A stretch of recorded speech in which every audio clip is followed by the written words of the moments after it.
قد شما از قد انسان‌های مقرری کمی پستر است. یعنی همسیفون شما، دوستان شما از همین نقطه نظر شما تنقید میکردند، تحقیر بود. از این نقطه نظر شما فکر میکردید که چرا ما مثل دیگران نه؟ میدونید چند پیش به یک طرفخانه میدان اومدم، یک زن به من سوال دادم، زنی کلان. میبخشید یک سوال تیم گفتم گوش میکنم، همین قدتون چند هست؟ من نمیدونم شما اگر شما با این سوال تیم چی جواب میدادید؟ من گفتم با شما شرق‌آور است؟ گفتم چه این عقل شما است؟ عقل شما چقدر باشه مقدر؟ اگر عقلتون کوتاه باشه قدم پا کوتاه، دراز باشه دراز.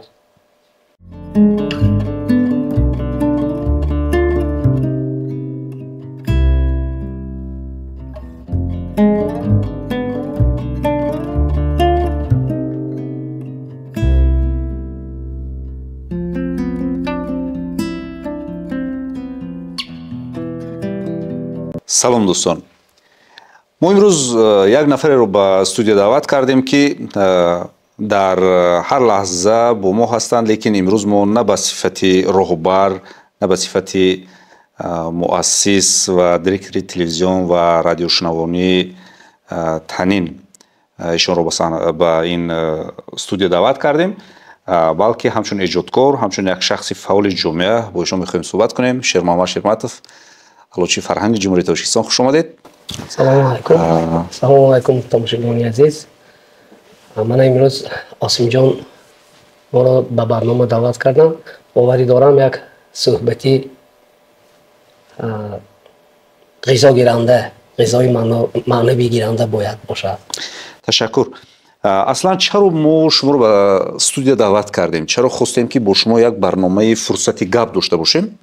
воқеан солҳои охир, моҳҳои охир умуман ҳамин гӯем як сухани тарбиявӣ гуфтан, як гӯем андешаи тарбиявӣ доштан, як инсонро ба роҳи хуб роҳнамуд кардан ба тренд даромадааст. яъне ҳам блогерҳо саҳнаҳои сафт мекунанд ки блогерон саҳнаҳои сафт мекунанд ки онҷо масалан як сухани тарбиявӣ ҳаст. журналистон аз он қисса мекунанд ки тарбия кунанд касеро. лекин солҳои пеш, солҳои сол дар оғози эҷодиёт шумо клиптаронаҳое доштед ки тарбиявӣ буданд. магар кӯдак гунаҳгор аст ба ҷанҷоли зану шавҳар, ҳамин гуна як клиптаронаи хеле машҳур буд. баъдан боз дигар клиптаронаҳои шумо дар мавриди тарбия, аз тарбия мегуфт, аз тарбия қисса мекард. хуб, ин равияи шумост, сабки шумост ва ё мехоҳед бо ин клиптаронаҳо ба мардум, ба ҷомеа чизе гӯед? хуб Осимҷон, вақте ки шумо маро даъват кардед, ман бисёр фикр кардам ки дар кадом мавзӯъ бо ман суҳбат кардани бошед. анакнун аз аввалин суханҳоятон маълум шуд нисбати он блогерое ки шумо мегӯед ози тарбиявӣ бисёр хуб аст, барои он ки аз 10 навор як навораш ба як кас таъсир кунаду камтарак барои рушди ҷомеа, барои тарбияи насли наврас агар фоида зарраи фоида орад, ин аллакай як хушбахтии калон аст. ва албатта бояд қайд кунем ки баъзан вақтҳо кӯдакҳои майдаам аллакай насиҳат кардосиам. вақте ки ба касе ҳамон блогерое дар назар дорам, вақте ки ба касе насиҳат мекунӣ, аввал худат бояд амал кунӣ. пеш аз оне ки нақши шавҳарро бозӣ кунӣ, ту бояд аввал занг гирӣ. ба ин маъни? бале. гуфтан дигар аст, амал кардан дигар аст. хуб, бармегардем ба саволе ки шумо додед нисбати сурудҳои ман. аз аввал ман мехостам ки фикри ман ҳамин буд ки дар телевизион, радио бояд сурудҳое пахш гардад ки тарбиявӣ бошад. ақаллан тарбиявӣ, ҳамаш тарбиявӣ набошад ҳам як мазмуни дошта бошад ки ба ягон кас мардум фоида баранд, маънаи ғизои маънавӣ гиранд. он суруде ки магар кӯдак гунаҳкор аст ба ҷанҷоли зану шавҳар ин зиёда аз 20 сол шуд. Он суруд низ ҳамон вақт ҷомеа ба ҳамин суруд моил буд, барои ки ҳамин ҷомеа талаб мекард ки оила вайрон шудан бисёр шуда буд ва мақсади асосии он суруд дар он буд ки шояд ягон оилае ки ҷудо шудаанд баъд аз дидани ҳамин клип консерт шояд фикри фарзандонро мекунанд ки мо агар чуноне ки дӯстон мегӯянд характерам совпали гуноҳи кӯдак чист гуфта хай яъне сабки шумо аст ё ки шумо мехоҳед чизе гӯед ба мардум бо ин клипҳо. ман медонӣ чӣ мегуфтанӣ дарди ҷомеаро ба мардум мерасондагӣ. баъд аз он бана суруди ва мага марди набувад фитодаро пой задан. ин ҳам як клипи тарбиявӣ буд ки барои тарбияи насли наврас хостам як саҳми худро гузорам ва охирон клип консерте ки мо кардем наворе ки кардем ба меҳмонӣ биёед. бале шумо ҳам дар он ҷо як нақши кӯтоҳ ҳам дорем. бале бародари калонеро бозидед. ин ҳам барои чӣ буд? ин ҳам барои мустаҳкам кардани оила. баъзан мешавад дар оила мешавад додар бо додар ё бо хоҳар ногап мешаванд. баъд ҳар яке онҳо ғурурашон намемонад ки аввалин шуда гап занем. баъд аз ҳамин баромадани анимин клип ба ман як бисёри мардум занг заданд ки масалан як нафаршон гуфтанд ки ман бародарамро дӯст медорам лекин мо ногапӣ будем чандин солҳо. вақте ки ҳамин клип таронаи шуморо дидам ман худам занг задам ва аз он тараф ба ман ҳам бо меҳрубонӣ ҷавоб даданд. баъд хона меҳмонӣ даъват кардам, боз ҳамин клипро ҳамроҳ тамошо кардем ва ман бисёр афсӯс мехӯрам ки солҳои дароз ба бародарам занг назда будиам. мақсади асосии ман ҳамин аст.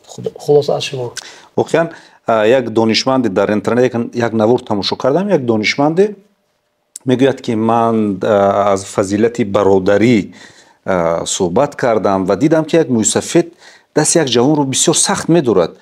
баъд аз чанде бо ҳамон ҷавон ҳамсуҳбат шудам. гуфтам ки чаро ҳамон мӯйсафед дасти туро сахт медошт? як эҳсосӣ буд.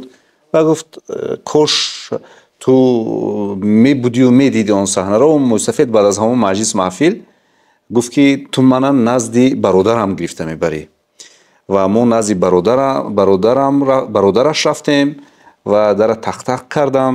бародараш дарро кушод ва гуфт ки марҳамат, агар меҳмон ту бошӣ марҳамат. ба гуфтам не, танҳо ман меҳмон нестам, бародари ту ҳам меҳмон аст. вақте ки даромадем ин мӯйсафед тахминан 70 сола, он мӯйсафед тахминан 75 сола. ва гуфт ки эй беинсоф, ин қасо куҷо будӣ? ва занаша фармуд ки рафта аз ҳамон тоқча ҷомаву тоқия биёр. вақте ки овард гуфт ки ин тоқию ҷома ман баъд аз як ҳафтаи ҷанҷоламон, баъд аз як ҳафтаи ҷангамон харида монда будам ки як рӯз ман ки калонӣ ҳастам, лекин хурдӣ назди ман мебиёяд ва ту наомадӣ қадар сол. ва воқеан ҳамин меҳри бародарӣ, меҳри гӯем силаи раҳм гӯем ҳамеша бояд байни ҷомеа, байни хонавода бошад ва ҳамин силаи раҳм метавонад ки моро ҳамчун инсон муаррифӣ кунад. воқеан клиптаронҳои шумо метавонад ки мардумро ба таҳрик андозад. ва биёед як аз он суҳбат мекунем ки дар маҷмӯъ чаро имрӯз мо дар баъзан оилаҳо мушоҳида мешавад бародар бародарро бахшида наметавонад, чун вобаста ба ҳамин суҳбат рафт. чаро падарро фарзандон эҳтиром намекунанд? падар аз ин хона ба он хона, аз хонаи ин фарзанд ба хонаи фарзанди дигар саргардон аст. чаро? бо вуҷуди будани маърифати миллӣ, бо вуҷуди будани маърифати динӣ, ба ҳар ҳол ҳамин гуна шахсиятҳо ҳастанд. албатта ба саволи чаро ман ҷавоб дода наметавонам, лекин این درد در جامعه ما هست. افسوس که هست. اساس میدونید همین اویله مستحکم، اویله این یک یچیکه مایده که دولت است. هر یک اویله شما، اویله ما، اویله اون کس، اویله اون کس، همین یچیکه ها بسیار شده یک دولتی مستحکم، بعد دولتی چنجی آرامی تشکیل می شود. یعنی که هر یک اویله من و شما این یک یچیکه خردی دولت است. ما باید اویله من رو همین خیلی اداره کنیم، همین خیلی کنیم که اویله ما مستحکم باشد. به تربیت فرزند بسیارتر اعتبار دادن در کارها. افسوس که با مروری پروسسی تکنولوژی میگن، پروگرس تکنولوژی، اون دوران که ما کودک بودیم، یعنی که جوان بودیم، کودک بودیم، در دستی ما تلفن نبود. حالا همین خیلی واقعا هست که پدر با تلفن میشند، مادر با تلفن، فرزند با تلفن، هم در یک جا نشستن لیکن با تلفن. یعنی این هم به تربیت، به مهر و محبت تاثیر میکند. البته این رو پروگرس گفته نمیشود، پروگرس تکنولوژی نه. پروگرس خوب، پروگرس همه داشتنده، همه چیزی که هست اینترنت هست، همه تماشا کرده شدن، لیکن این پیشروی نیست. این پروگرس تکنیکی هست لیکن پروگرس پیشروی ما نیست، پیشروی اویله نیست، پیشروی تربیت فرزند نیست. بیایید همین عادی یک چیز رو من بسیار پایخواست میکنم، یعنی که حس میکنم، اعتبار میدم. من جوان ها رو پس دادنی نیستم. گفتنی هستم که جوان ها، یعنی که پدران جوان، مادران جوان علاقه هوشیار شوند، به تربیت کمتر اعتبار دهند. همین از همه تربیت خردترین آدابی طعام خوری رو بسیاریان نمیدونم. مثلا چه خیلی است آدابی طعام خوری از نقطه نظر شما؟ یعنی که آش کشیده آمدن، اول باید کلان سر کند، اول پدر باید سر کند، بعد مادر آغاز کند خوردن را. از گوشتش سر نمیکنه. این آدابی، این مجبوری نیست، لیکن این از وقتی که از چیت یک کس میبیند، از یک چیت این خوشرو مینماید، یک آدابی خوب زیبا مینماید. من بسیار میبینم که این قاشق رو میگیرم، همین از گوشت سر میکنم، از همه کلام رو همین خیلی دیدم دوستم. این آدابی طعام خوری از نزد خورده میری، یک خوشرو مینماید. تصور کنید از میان طبق گرفتید یا از نزد دیگه کس گرفتید یا گوشتش سر کردید، میخوری همون گوشتشه و گریخته نمیبرد از طبق. آداب همین ما در وقتش آموختگی که بچه‌ام آهسته از نزد خدا سر کن، اول کلان ها باید سر کنن. آداب معاشرت در маршрутка منه، автобус ها مسافر کشان میبینید در تلفن با واسطه تلفن بلند صحبت میکنه. میدونید یک چیز است، گویم یک عادت یا یک روند، گویم همین است که با جوان ها وقتی میگوید که کارت خطا است قبول نمیکنند. مثلا همین روز یک واقعه شد، من خواستم فرزندانم از مکتب گیرم، در درآمدگاه مکتب یک خواننده صنف 5 یا 6 با لفظی بسیار هم درشت یک همصنفش حقارت میکرد، از مادرش حقارت میکرد، از خواهرش حقارت میکرد. و من گفتم که تو پدر داری، مادر داری، معلم داری، چرا تو حقارت میکنی؟ چرا تو داشتن میدی؟ لباست خوشرو، موی سرت پس کردگی، یک جوان زیبا، لیکن دهن تو با پرتو مانند است. یعنی من دیدم که قبول نمیکند. بله. قبول نکرد. بله، اینو ببینید. وقتی که ما کودک بودیم، یک همسایه که همون محل ما زندگی میکنه، از ما کلان سال حساب میشه. وقتی که کلان سال بین خود گپ میزدن، ما حتی با گپی آنها قوی شدن حق نداشتیم. ҳамроҳ шуданд, чунки калон аст.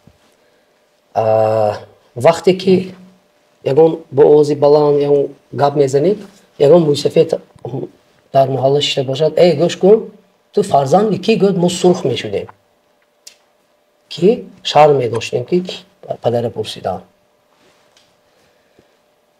боз як вай буд ки мо ҳамин кӯдак будем, агар асла мо калон ва хештабор нест, ҳамсоя гӯяд ки гӯш кун, фалон ҷо мерӣ, фалон касро ба базм хабар мекунӣ, гашта мебӣ. онҷо як рӯзина вақт мо пул доштеми, пиёдами, роҳкиро дореми нестми, мерафтем, чунки ба мо калон гап зад. мо мерафтем, хабар мекардем, меомадем, ҳамон гапро расонда, хабарро. рӯза мо тамом шуд, як рӯзе. баъд падару модар талаб мекард: як рӯз дароз куҷо гаштӣ ту? чӣ кор карда гаштӣ? Гуфта моро ҷамъ мекардам. мо мегуфтем ки фалони фалон кор фармуданд, мо иҷро кардем. баракалло, иҷро кардӣ? бисёр хуб кардӣ, гапиша нагарондӣ. ҳозир акнун ҳамин ситуатсияро бинед. вақте ки шумо ба фалон чи фалон корро фармоед, ҳозира ҷавонобе намекунад. барои чӣ иҷро накардӣ? гӯ рӯси када гӯ мебахшед, фикр ка бена ман ба нивигид намега. барои чӣ ман як рӯзи худамро сарф карда унҷо рафта меомадем? ё падару модарои ҳозира замона чӣ мегӯ? куҷо рафтӣ, куҷо гаштӣ? Фалони фалон кор фармуд. ба ту чӣ фоида? Чӣ ба як рӯзата овора кардӣ, овора шудӣ мегӯ? фарқиятро ҳис кардосед? ману шумо ба фикрам ҳеч карда метавонем. кӯшиш мекунем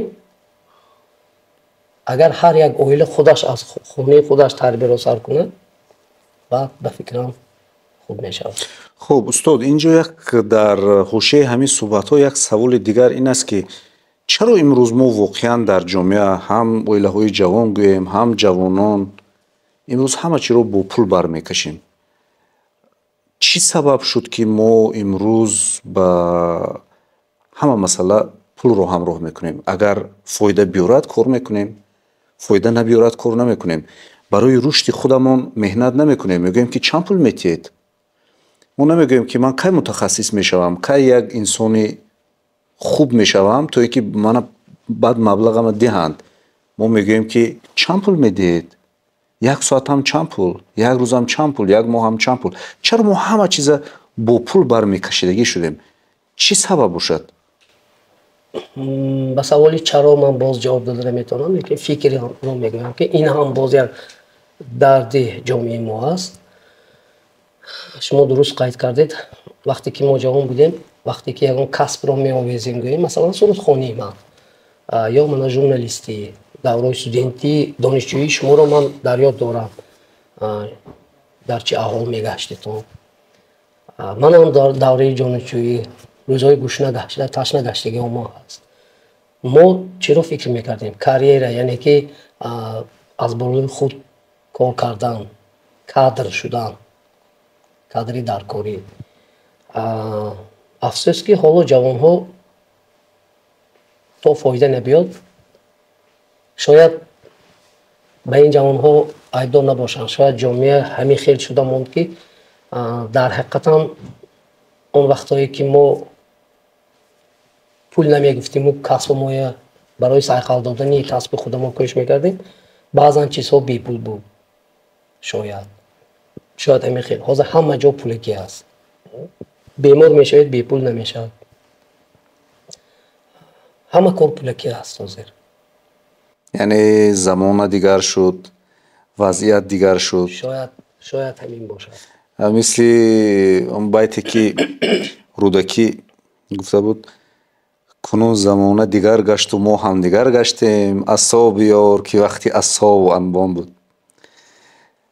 хуб, биёед дар бораи он суҳбат мекунем ки шояд имрӯз андешаҳои мо пир шуданд, яъне андешаи шумо пир шудааст ва ҷавонон қабул надоранд ин андешаҳоро. шояд ҷавонон муосиртар ҳастанд ва мо солору пир шудем. ба саволатон як савол мекунам. ҳозир ҳамин андешаҳое ки ман гуфтам, шумо қабул кардонистед? бале. яъне пир нашудаанд. شما پیر نیستید. اندیشه من با اندیشه شما شاید که کمی موافقت کند، چرا که کمی نزدیکتر هستیم، لیکن من در نظر دارم جوان‌های فرض کردیم 15 ساله 16 ساله 20 ساله جوان‌های که آنها امروز در حیات معاصر قدم میمونند. به قول خودتون آنها تلفن دارند، چت جی پی تی دارند، آنها اینترنت دارند. حاضر بسیاری جوان‌ها بیشتر از پدر مصلحت پرسیدن، از چت جی پی تی مصلحت پرسیدن شده. لیکن به هر حال در هر یک عائله یک شخصی با عقل باشد بسیار خوب میشه. نه به اینترنت قدر باور نکنیم. بله. خب یک شخصی با عقل کی است به اندیشه شما؟ پدر یا مادر؟ به فکر این سال مقصد این سال چی است؟ در عائله کی سروری خانواده باشد خوبتر؟ امروز ما میبینیم که در جامعه بیشتر همین گونه عائله های هستند که زن آنجا خوجین است، گپی زن گپ است، مرد قریب که موقع ندارد. به فکر شما در تربیه حقیقت رو میگوییم، حقیقت تلخ است. افسوس که حالا در عائله ها آن شخص خوجین هستند که مبلغ بسیار مییابد. اگر زن بسیارتر مبلغ یابد البته او خوجین است، سرداری عائله شد، گپی او گپ است. افسوس که همین گونه عائله های هم دیده اومده هستیم. لیکن به فکر من مرد باید آخرین سخن از مرد باید باشد. اگر زنی عاقل باشد همه چی رو حل میکند و قرار اخیر رو به مرد میگذارد. بله. خب بیایید کمی درباره ایجادیات و کمی درباره کسب و کار شما صحبت میکنیم. یک نفری وقتی ما در یک صحبت نشستیم، یک نفری کلانسال، یک موسفید با ما همین چیز قصه کردند که همین رهبر شما شیر محمد شیرمتف یک زمان همچون رسام با من کار کرده بود و وقت با چی کاری دیگری کرد و حتی توی رفتم با توی دعوت کردیم آمده توی ما خیلی خوب کرده گذراندن. بیاید همین قصه اگر در یادتان باشد نقل میکردید که این چی قصه است و برای تماشاگران هم به فکرم جالب است که شما چند کار رو کرده اید در زندگی، چی کارها رو انجام داده اید؟ حیاتی مرا که من نیم عصر است، همه وش گفته دشوار است. خیلی درباره همین قصه نقل کنید. وقتی این قصه همین خیلی بود که من بعد از مکتب به نقشگوری می رفتم به خانه مردم. در یک خانه موسفید، همون موسفید خانهشان کار کرده. خیلی من از یادم میبرد. بعد با مرور وقت دانشجو شدم. یعنی شما چی کار کردید؟ نقش پتایی، گل پتایی میگن. در اون وقتا در پتالوک ها خیلی سفید، رنگ سفید میکردن و نقش گل میشکفت. همیشه مود بود همون وقت. بله. خرک بلند کرده میدودم، من برآمده بعد از درس میرفتم. بعد از اون وقتی که دانشجو شدم مладший медперсонали باید داشتم، دیپلمی سرخ داشتم و در سکاری نیز کار کردم. یوری تاجیلی. مرور وقت بعد از چند سال همون خانه موسفید ما با خالتی سفید و با ویزوف میرم، یعنی که با دعوت میکنن با یوری تاجیلی میدرایم. اون موسفید میبینم شاید مونند باشد میگم. خب با مرور وقت توی میکنن، در توی نبیرهشون من سرود میخونم. بعد موسفید نزدم میگم از خانه میرین، من یک چیز نشان میدم. خیلی گرفتن خانهشون بردن، همون کاری که کرده بودم در کودکی همون بچگی همش نشان دادن. بعد از اون گفتم خیلی کاری شده اومدید، یعنی یوری تاجیلی شده اومدید. انا در توی نیورم با مرد 40 هنر کم است. گفته شنیدم همین 4 هنر خودش 40 هنر ده. همین این قصه هم خیلی شما با جالب شد همون نقشای کودکی. بله همون جالب شد. من گفتم آخر این از ما درفته است، برای چی شده است؟ با فرزندانشون گفته بودیم که تا ما زنده هستم همین چیزها همین ایستاد.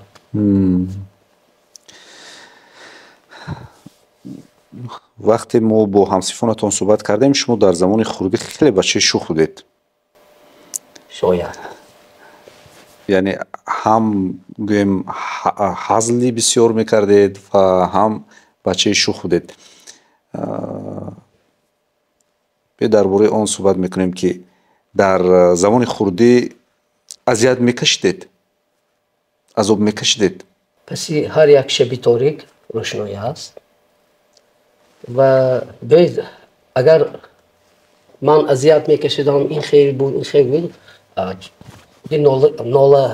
نولا کرداست که باید، یعنی چون که روزها میگن جالب کرداست باید. من جالب کردن نمیخواهم.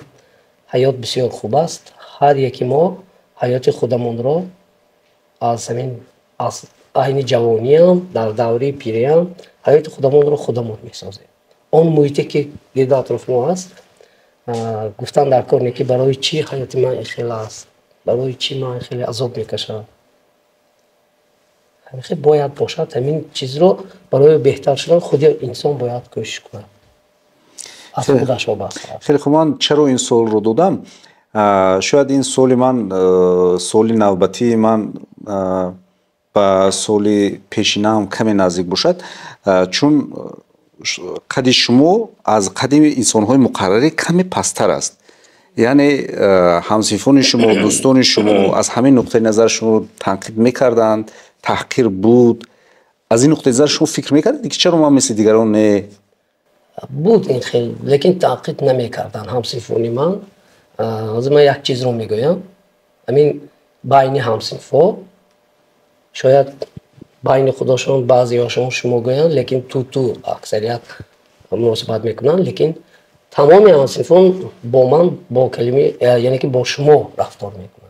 من هم با همسیفان خیلی هستم. از این میبراید که علاقه معلوم که این خیلی مسئله قدیما تحقیق نمیشد. خیلی دشواری ها بود. مثلا برای به صحنه برآمدن آدم باید یک حسن زیبا قد و بست خوب داشته باشد. لیکن من کوشش کردم برآمدم تا اون صحنه های کلانترینشم برآمدم. اگر میخواستم با میرفتم بالاتر. به فکرم این چیز به حیات آدم تاثیر نمیکند، تاثیر نمیبخشه. اگر خودش کوشش کنه از همه حالت برآمدن ممکن. یعنی همین گویم حتی میبخشید سخنتون، حتی وقتی که به من سوال میدن درباره قد و بستم من خفه نمیشم. میدونید چند پیش به یک طرفخانه میدان آمدم، یک زن به من سوال دادم، زنی کلان. میبخشید یک سوال تیم گفتم گوش میکنم، همین قدتون چند هست؟ من نمیدونم شما اگر شما با این سوال تیم چی جواب میدادم؟ من گفتم به شما شرقاور است؟ گفتم گفتم چه این عقل شما است؟ عقل شما چقدر باشه مقدر؟ اگر عقلتون کوتاه باشه قدم هم کوتاه، دراز باشه دراز. میدونید حیات کوتاه است. ما نمیدونیم چقدر حیات داریم. کوشش کردن نکن بی سخنی بعد با خنده هزل و شوخی گذراندن نکن. شما هم شوخ بودید، شوخی کنید، حالی هم چقدر توانید خنده کنید، شوخی کنید.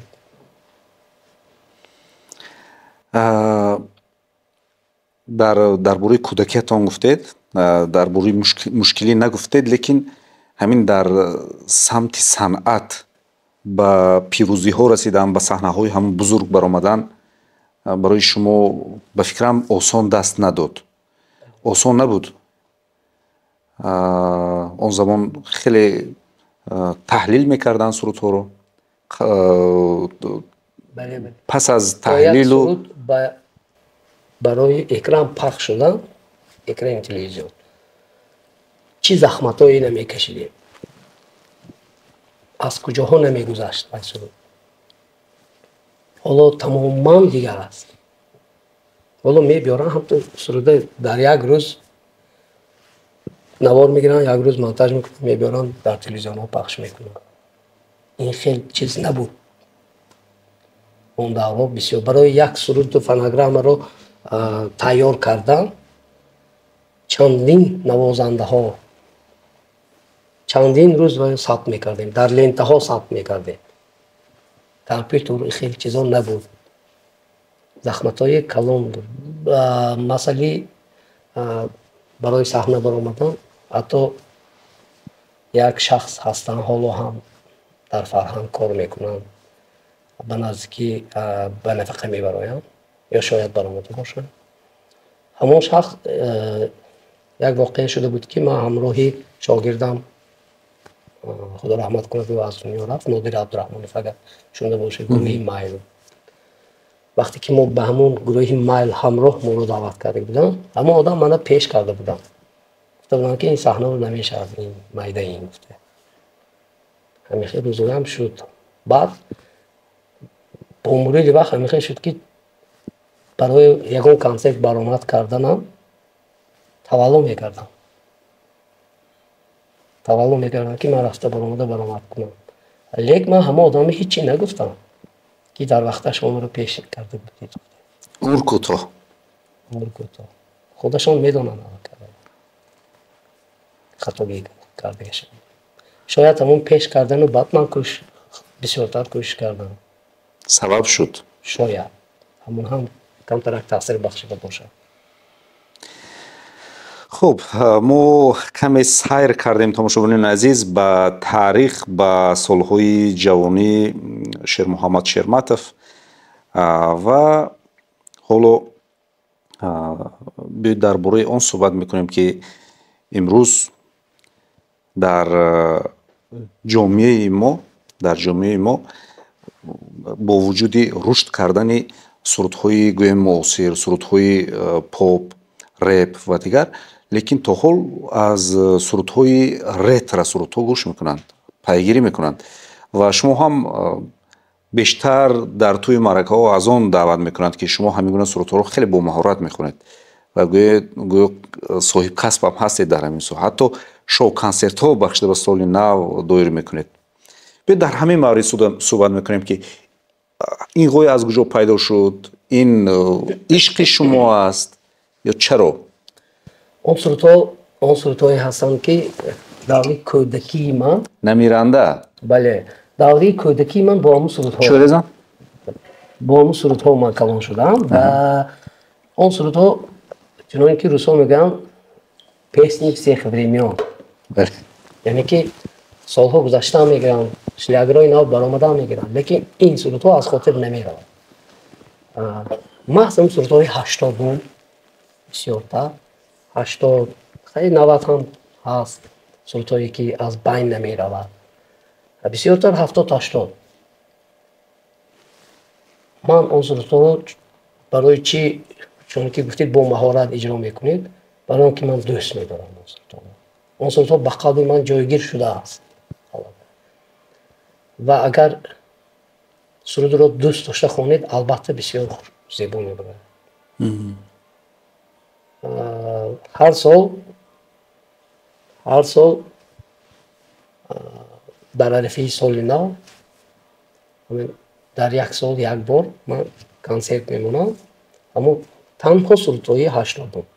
این هم به یک گروه معین؟ بله، هم مخلصات داریم، اما شخصانی هستن که همین سرودها همین گونه سرودها رو دوست میدارن، جمع میشون.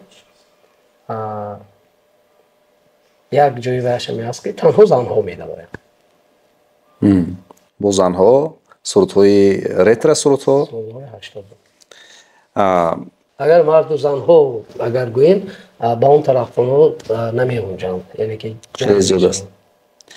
خب با یک سراینده گویم نو کار آغاز کردگی صحبت داشتیم و گفت که شیر محمد شیرماتов یک گویم اسروری سرود ایجاد کنی شیر محمد شیرماتov، یعنی که توی بردن شیر محمد شیرماتov همین است که اسرارش رو ما نمیدونیم. میگه سراینده ها ما میگن برای توی گرفتن، چون امروز شو بیزنس توی است، قریب که همین گونه شده است ва барои тӯйро гирифтан, барои соҳиби тӯй шудан ва маъракаро гузарондан консерт мемонанд.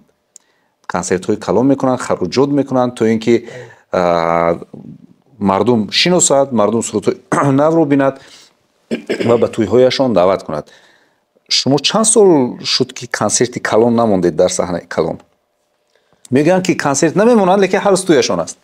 осимҷон, дар инҷо як чизро бояд қард кунем ки ду намуд мардуми санъаткорро ба тӯй даъват мекардагӣ ҳастанд. якум намуд ба онҳо фарқ надорад тӯяшон метасвад ё наметасвад, онҳо он шахсоное мегӯянд ки яъне ки бен ман фалончиро овардам, тӯям дост ё тӯямо гузарондосям, ба нарху навошам нигоҳ намекунам. шумо маро фаҳмидидам ба фикрам. боз як намуд мардумҳо ҳастанд ки мехоҳанд тӯяшон хотирмон тасвад, хотирмон шавад ва онҳо низ як санъаткорҳои даъват мекунанд ки тӯяшонро дар дараҷаи олӣ мегузаронанд. анаме хел ду намуд мардум ҳастанд. аку барои дар тӯи мардум рафта хизмат кардан, аввал ба дили мардум ҷой шудан накун, ба боварии мардум ҷой шудан накун. яъне ки мардум бояд боварӣ ҳосил кунад ки агар фалони ҳофизро биёрем, тӯи мо метасвад ва дараҷаи олӣ мегузарад. ҳамин ба боварӣ даромадан накор аст. чанд сол мешавад шумо дар тӯйҳо мегардед? 35 сол зиёдтар. бе дар охир боз бармегардем ба ҳамон тарбия. ба андешаи шумо имрӯз барои хуб ба роҳ мондани тарбия байни ҷавонон, наврасон, ҳатто калонсолон бояд дар ҷомеа чӣ кор кунем, то ин ки мо як ҷомеаи хуби тарбиявӣ дошта бошем? шахсоне ки дар давраи шӯравӣ тарбия гирифтанд, тарбияи онҳо тамоман дигар аст. одоб, рафтор, суханронӣ ҳамаш.